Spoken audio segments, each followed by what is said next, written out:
Actually, guys, this is the first time I'm using microphone, so be please patient with me. And I'd like to start my talk with a less serious question, which is, do you know what is the key indicator of successful conference? Food? Okay, very close. Anything special about the food? Sure. And anything special? Not really. It's actually a coffee, the quality of coffee, because that makes people feel that they really enjoy the conference, and when coffee sucks, it might impact their feeling from the conference. I'm not making this up. It's really based on a research we did with my friend Eva, who's event manager. And so, yeah, the coffee is really important. So let me introduce myself. I'm Martina Augustin. I work as a product designer at Hunter for past, 4 years. And before that, I worked in online marketing, but then I discovered that it's a tough job that nobody really appreciates, so I switched to user experience. On the picture, there's me and my ex-colleague Amy on Marketing Festival 2016, which was the first time I visited Ostrava. And I really like that, actually. I think your city is really underestimated. We explored the whole Vítkovice area, and we visited many bars. So thanks again for having the opportunity to be here. Before I'll dive into the talk itself, let me please just briefly explain what RI Hunter is, because it might be important during my presentation. We are the first tool of product category named Product Marketing Platform. Our customers are huge e-commerce companies that want to promote products in campaigns that are profitable in their businesses. And so they connect their product feeds and analytical data to the platform, and we make them a holistic view of how their product portfolio works. And based on that, they create product strategies, what to promote in campaigns and what to exclude from the campaign so they're profitable. And really important but tiny part of our platform is a very simple image editor, because promoting the right products is one thing, but still you need to make the ad visually appealing to the user. I came up with the name of the talk on one Saturday morning after a long night out, if you know what I mean, so I haven't given it much thinking. And also using the F word, fuck agile, it doesn't seem really appropriate to me here on academic ground, but still I stand behind it, because this is how I strongly feel about ShapeUp. You can challenge it that ShapeUp is also agile methodology, because it breaks the project into phases and small pieces that can be delivered separately. But the overall feeling and effectiveness of ShapeUp is really different to me. So that's why I want to create a fine line here between agile methodologies and ShapeUp. And I'd like to support that with a quote of our CTO. He said that on some podcast I listened to, going back to Scrum or Kanban, well, that would be a downgrade for me. And it actually resonates with me, because switching to job when the team works on Scrum or Kanban, I wouldn't really like that. Does anybody here know what ShapeUp is, guys in the audience? Well, not much, okay. And has anybody tried running ShapeUp in their company? Wow, 3? Okay, so ShapeUp is a product development methodology introduced by Basecamp, which is a company that produced project management tool with the same name, Basecamp. And it should address most common issues from the product development, which is that projects go on and on without any ending. Product managers feels like they are just creating tasks and they don't have enough time to think strategically about the product. And all-timers in the company, they feel that the product development is slow. Why can't we ship the feature as quickly as we used to in early days? So ShapeUp works in 6-week cycles. And this is followed by 2 weeks of cool down when the team relax. They write articles, work on bugs, fixes, small improvements, they educate themselves. And very important part of the shape-up cycle is the circuit breaker, which basically serves as a stop sign.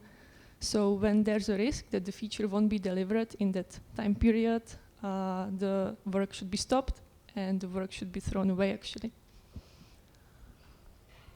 In ROI Hunter, we felt pretty same as I described on the previous slide. The tasks were bloated in terms of their complexity.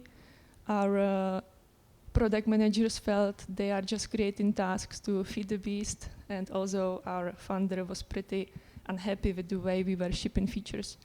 So we decided that this needs to change, that this is not sustainable, and we did the first run of ShapeUp in one team, and the team successfully implemented feature that would normally take them up to a quarter or even 2. And when we asked them how the cycle went, they were really happy and pleasantly surprised how the ShapeUp was effective. So we gradually converted the whole product development organization to ShapeUp. We cut the platform into big chunks, actually, and every of this chunk is now managed by Empowered Trio. Does anybody know the term Empowered Trio? Lovely, Barmatic again. If you feel so, read the book Empowered. It's really actually eye-opening, right? So Empowered Trio is a product manager, dev lead, and designer, and this product trio has full ownership of that particular big chunk of the platform. They have their own product outcome and full ownership of the product development of that particular part of the platform. So now we covered the basis, and we can move to the main part of my talk, which is designer's point of view of the delivery cycle. The key asset of the cycle is a pitch, which is the result of shaping. Shaping means that the Empowered Trio works on a problem and navigates towards a solution. The designer really needs to be presented here because his expertise needs to be brought on the table. In the talk, I'll be talking about implementing a new dashboard to the platform. So let's please check the parts of the pitch. Appetite, I hope it's somehow readable. Here, appetite means the length of the cycle, how much we want to invest into the implementation.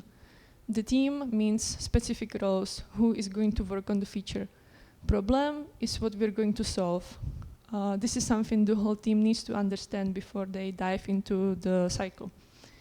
Then the solution is divided between must-haves and nice-to-haves, and again, fine line between these two needs to be drawn before the cycle, because after that, the team has committed to deliver the feature according to the pitch.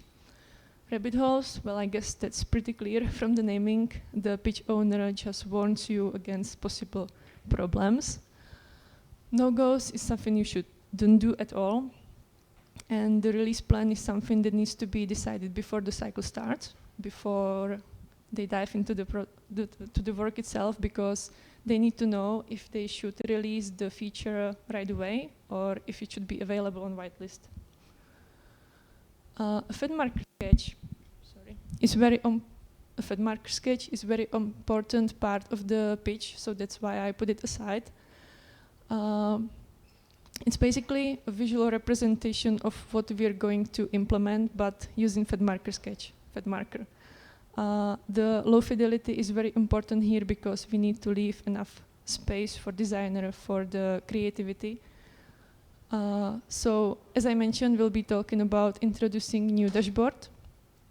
And the problem that is in the platform now is that there's no single space where user would check his product strategies, what to promote in the campaign or what to exclude on one place. He now needs to dive into the specific channel, then open the campaigns, and then check the strategies, which is really tedious work. So we decided this is something we would like to address, as it might have an impact on our product outcome. And so it was put into the pitch and then into the cycle. When the cycle starts, two very important things are happening, ceremonies. The kickoff and the slicing. The kickoff means that the team members already committed themselves to deliver the feature, and the pitch is fully understandable. Sorry. We have a good practice with creating a separate channel for the cycle, so no other noise should be discussed here.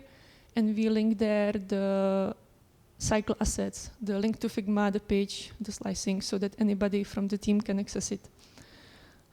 Regarding dailies, some stand-ups, regular ceremonies, as you know them probably from Scrum, this is totally up to the team. If they don't want to do that, they don't have to.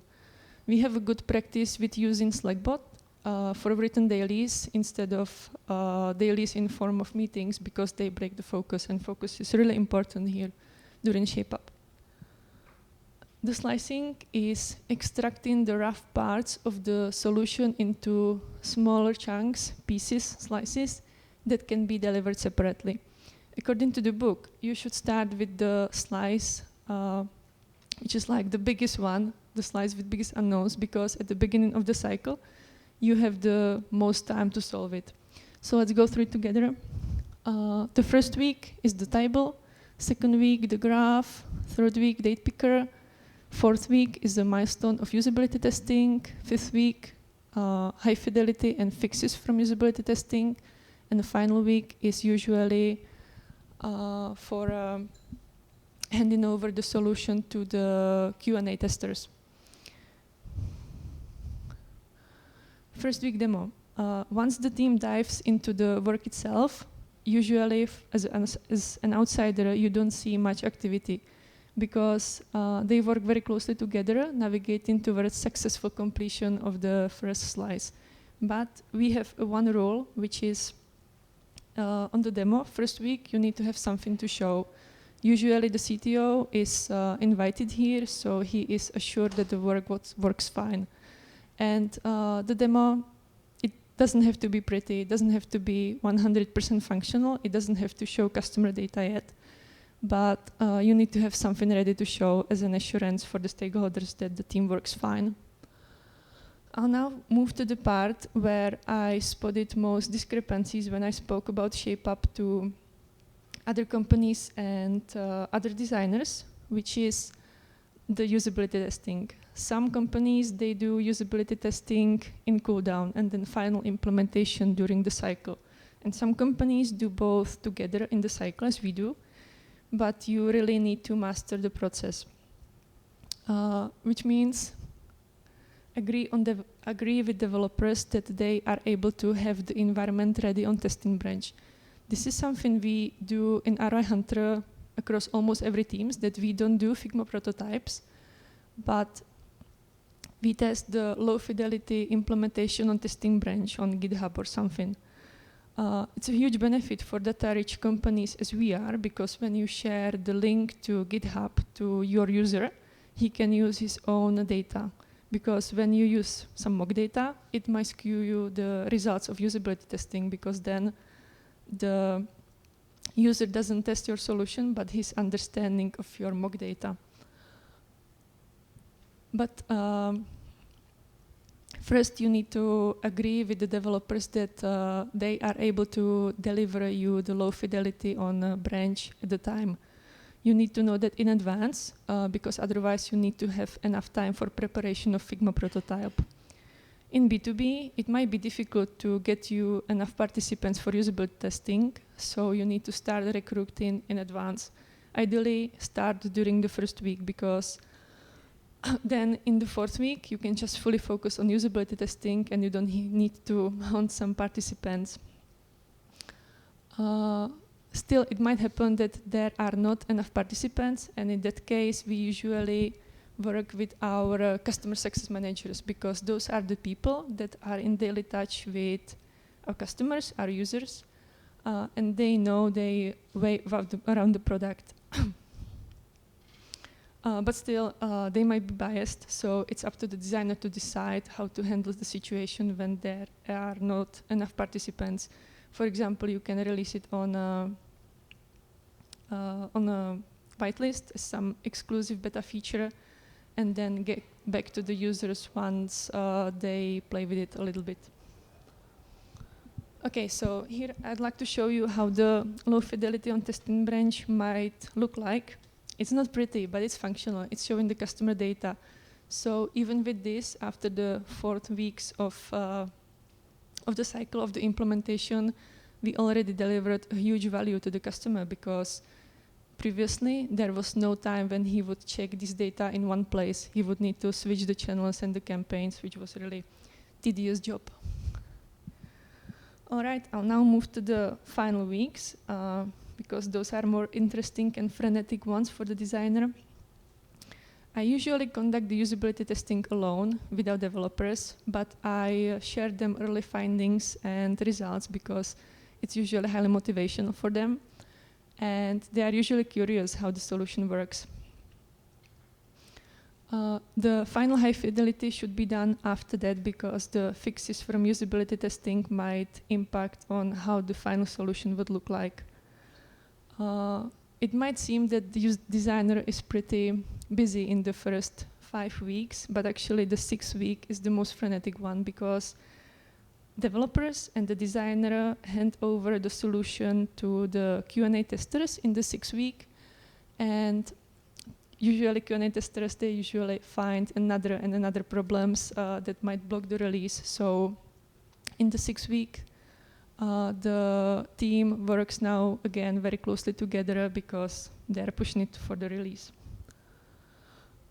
For the final demo and retro, we usually invite stakeholders such as head of product marketing, head of designers, head of product managers, to show them the whole implementation in details. It's very important to cover the retrospective for the whole cycle. We usually discuss how we're satisfied with the quality of code, how we're satisfied with the communication, collaboration, because this is a really highly collaborative event. And it's also important to put these findings down so they can be reflected in the next cycle. And I put there together the Fed marker sketch and the final implementation, just to see what value we brought to the customer over 6 years. It might be simple, there's just a graph and the data table, but still really nice work. The last slide of this presentation is my legacy to you designers in this audience, or generally anybody who's interested in running ShapeUp in their company. The first thing is shaping. The designer really needs to be present during shaping, because he needs to bring his expertise on the table. We usually switch between discovery and delivery cycles, and what I just presented was a delivery cycle. Slicing. The solution, the implementation, the cycle itself, it's as successful as the slicing was done. As a designer, you should have a strong voice on how the slices are outlined, because usually you need to work one step ahead of the developer. You need a little bit more time to think about the solution before the developer can join you in a discussion. Usability testing is a huge milestone for you in the cycle. So make it a milestone, discuss with developers whether they are ready to have it on the testing branch by the 4th week, and if not, you need to know in advance, because you need to have a little more time to prepare the Figma prototype. Recruit ahead, start with the 1st week, prepare the usability testing as soon as possible, because then you'll be comfortable in the 4th week when you have the sessions planned in your calendar and you can focus on the sessions themselves. And the very last one, I highlighted here because I think it's the most important one. It's the ownership. As a designer, you work with developers and you're the only advocate for user experience in the team. So your voice needs to be heard. If you feel that you're pushed into compromise, don't do that. Communicate with the team that your voice needs to be heard, so that you all are happy with the final solution. And actually, I think doing cycles, running ShapeUp, it's for A players. It's not for people that just go with the flow. And I think, yeah, that's all from me. I want to apologize for the presentation, how it looks, because I feel that it's not that nice as presentation before me, but we're startup. We don't have time to make beautiful presentations. Thank you, guys. So what was the first question? How limiting is the fixed time frame of 6 weeks in real life? Okay, but it's actually the huge benefit of the cycle, because then you can't really make another tasks. You need to release the feature as it is. Even in low fidelity, it's not a big issue when the feature works. Compare it on the dashboard. There was no single space when user would check his product strategies in one place. He need to scroll across channels, across campaigns, which was really tedious. So even if he would release the low fidelity, it's a huge value for the customer. And the second part of the question is, how do you plan consecutive work on different features in your days off?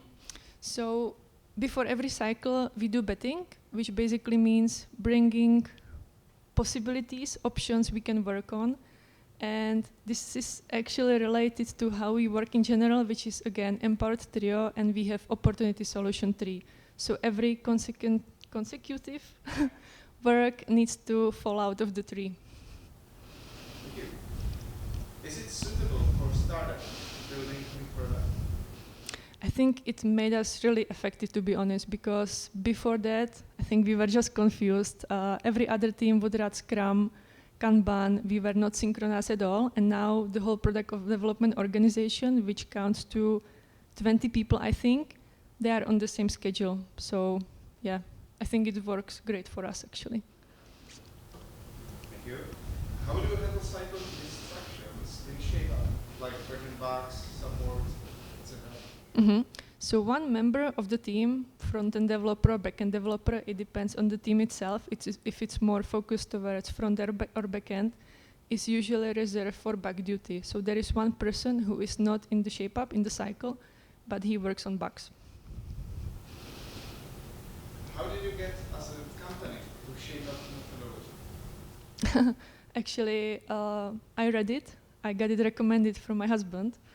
And then I decided, because it seemed really exciting to me, I decided to do a book club, and we read it together with the stakeholders. And then we decided it's really an answer to our issues, so we did the test run.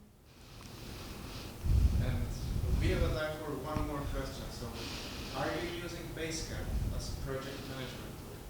Nope. We use Miro, I don't know.